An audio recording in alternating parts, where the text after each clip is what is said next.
Majestic creatures.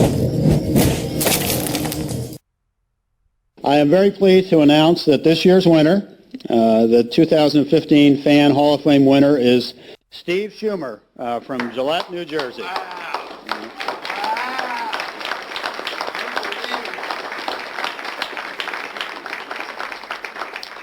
Steve was nominated by his son, Adam. Adam, could you stand up? Did a great job taking care of his father. Steve, come on up. Steve is from New Jersey. Could tell us a little bit about how you became a Packer fan. He followed the stories that Adam shared with how you followed the Packers back in the 70s and 80s, watching old film from Packers games and establishing connections with secretaries here to send you out information. And it's a little easier now, isn't it? A lot easier. But Steve, congratulations. Mark, thank you. Thank you. Yeah. May I just hug my son first? Yeah. Absolutely.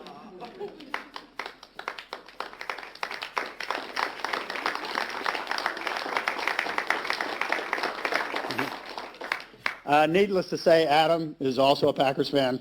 I never had a choice. And we are both Jersey boys, but I don't think you want to hear us sing or perform. I guess it's obvious to say that I'm in shock. I guess I felt I was a dark horse being from New Jersey, and I would like to first acknowledge what Mark just said. I want to congratulate all the finalists, because I read, as I'm sure they did, each of the write-ups, and I was proud to be in the company of all of you. So I agree. I thought, as I told everybody coming out here, friends, family, I said, look, I've already gotten my 15 minutes of fame, and this has been just a fun experience. So congratulations to all of my peers here, my friends, my new friends.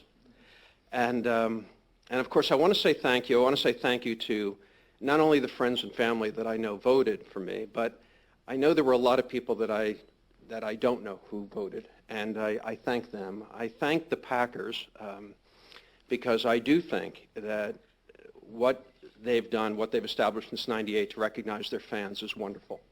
And I agree. It's a reflection of one of the many things that makes it a unique franchise. And of course, I thank my son Adam for nominating me. And I appreciated what he wrote.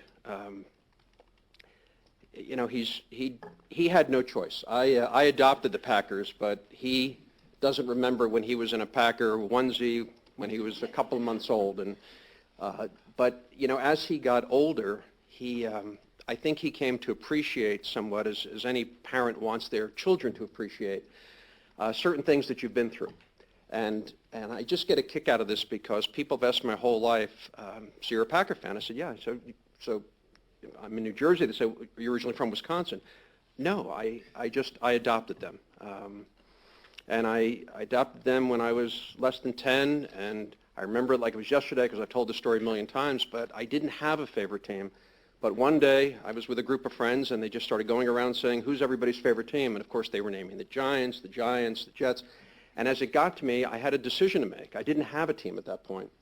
And I could have gone along with everybody else, and obviously the popular choice was Giants, but I said, when it got to me, nobody had named the Packers, and I sort of liked the idea of being different, being a wild duck, and I said the Green Bay Packers. I immediately got crap for that from everybody, and I really have.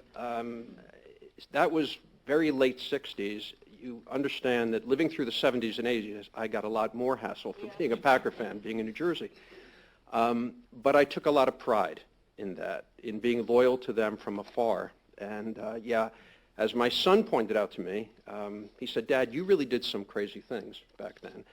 And I guess I did, because it was very difficult. And those of us who are old enough, and I have enough gray hair that I can say this, but those of us that are old enough to remember what it was like to follow a team from afar back in the 70s and in the 80s, it was not easy.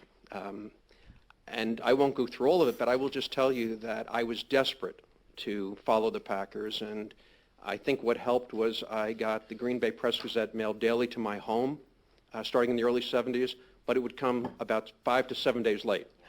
And all I cared about, I threw out everything else. I said, can I just subscribe to the sports section? The answer was no. So, but I'd read the sports section every day about the Packers, and I would, as Mark mentioned, I would write to the Packers here and borrow their annual highlight film. This was before they sold it in the pro shop and online. And they were kind enough to lend it to me for a few days. I never lost it, but if I'd lost it, I think it would have cost me a pretty buck. But I'd borrow the 16-millimeter projector from my high school. I'd bring it home, and I'd watch the annual highlight film on my apartment, wall that I lived in. I mean, my room. But what was special was, as I thought about it, it was seeing them probably about once or twice a year on TV. And even as I say that, I think it's hard for all of us to do, because I see every game, of course. Come out here once a year for a game. I see every game on the satellite dish. I have since 1995. I was one of the first people in the country, I think, to buy a dish. I was right in line. They said, here's the cost. I don't care what the cost is. I'm buying it. But it was. I tried to explain to my son, it was almost like Christmas would come once a year, or your birthday. It was just a very, very special day, and I'd read about the Packers all year long, and I'd follow them, but only once or twice a year would I get to see them on television, and it was just like, it was surreal. It was magic to see my team that I'd been following. So the net of it is it was difficult, and I did do. So I sent for the film. I think back, and I look at my son who's just graduated from college. I said, when I was in college, I did drive down once to Washington, D.C. to see a game at him, and he said, really, Dad, you went down to see the Packers against the Redskins? I said, not exactly. I said, the Packers were playing the Redskins in Green Bay, but therefore I knew they'd be on TV in Washington. So I drove 5.5 hours down to Washington, D.C., found some hotel room, checked in, watched the preseason game on a Saturday night. When it was over, I had really no reason to stay, so I just got back in my car and I drove another 5.5 hours home, and it was for a preseason game. I thought you'd appreciate the Washington connection, Mark. I think you might have played in that game. So I did some crazy things, and the point is it did get easier in the 80s. And I have to acknowledge, I did make a relationship with a wonderful woman who would have loved if she was here today. But Shirley Leonard, I don't know if there's anybody in the room that knew Shirley, but when I was in high school, I called the Packer offices. They directed me. Does anybody know Shirley Leonard? Did you know? Did you work? I called the Packer offices. I said, hi, my name is Steve Schumer. I'm from New Jersey. I'm just looking to speak to... They put me through to Shirley Leonard, who worked in the public relations department. And Shirley introduced me. What can I do for you? And I basically said, I'm desperate. I said, I'm out here in New Jersey. What can you send me? Well, I can send you a couple things here, the newsletter. I can get you... I said, I'll take whatever you got. And we built a relationship over the years. And I would call every once in a while just to get insights on the Packers. And she was wonderful. And Shirley, come the 80s when VCRs came out, Shirley said, Steve, my husband and I watch the games every Sunday. I will tape the game and I will send them to you. And I said, Shirley, I will, every summer, I'd have a ritual where I'd get all these videotapes and I'd label them by game, and I'd put self-addressed stamped envelopes, and I'd send the whole box to Shirley. And in the 80s, I'd get this videotape show up late in the week, and I'd get to see the games, and I thought that was incredible. But the best was, and I didn't really make this clear until my son was born, throughout the 70s and 80s, I more or less followed the Packers alone. I'd watch the games alone. I didn't know anybody else in New Jersey who was a Packer fan.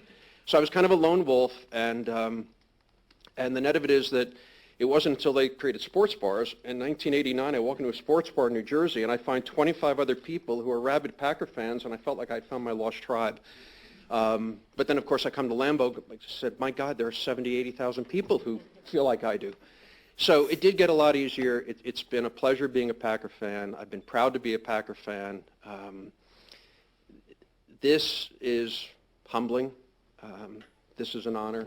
This is incredibly special. And I'll just tell you one last story. When people say, what's special about the Packers? And of course, I repeat the same things and believe the same things that people mostly talk about. They talk about Well, it's the smallest city in the NFL, which I love about it. I love the tradition and the history. I love the fact that Packers haven't changed their uniforms or colors. I love the fact that they play outside on natural grass. I appreciate all that more. And as I've gotten older, candidly, I appreciate it more so on how unique the Packers really are. So I guess what I'm saying in one sense, that while I chose them as a kid, I look back going, I've made some dumb decisions in my life. This wasn't one of them when I adopted the Packers, because I think with the benefit of hindsight, I would do it all over again and adopt them. But I think the other thing that does make them special are the fans. And the story I tell, when people say, well, Steve, okay, so what's so special about Packer fans? I said, my son and I, we come out once a year for a game. 2008, we were playing the Bears, arch rivals. We were staying down at Lambeau Field, one of the hotels, so we're headed over game day to the stadium, and thousands and thousands of Packer fans, of course, green and gold, but pockets of Bear fans all over the place. And as we're walking down the road towards the stadium, I hear one of the Packer fans yells out, "Hey, Bear fans." And all the Bear fans, the cluster of them, there was about 8 of them, they turned around, and you could just tell they're ready for a fight. They're ready to yell, like, yeah, what? And the answer back was, hey, we just want to tell you, welcome to Lambeau Field. Thanks for coming to Green Bay. We're so glad you're here. Have a great game today and a great experience. And I thought, and by the way, the Bear fans, you should have seen their faces. They were just in shock. And I just, honestly, I think for me and my experience with Packer fans in New Jersey, out here, anywhere I've met them, that epitomizes what I'm biased too, Mark, but I think Packer fans are the best fans in the world. And so, again, I just, I hope I didn't take too long to say thank you. And I'm just deeply, deeply honored and appreciative. And God bless you all, and go Pack.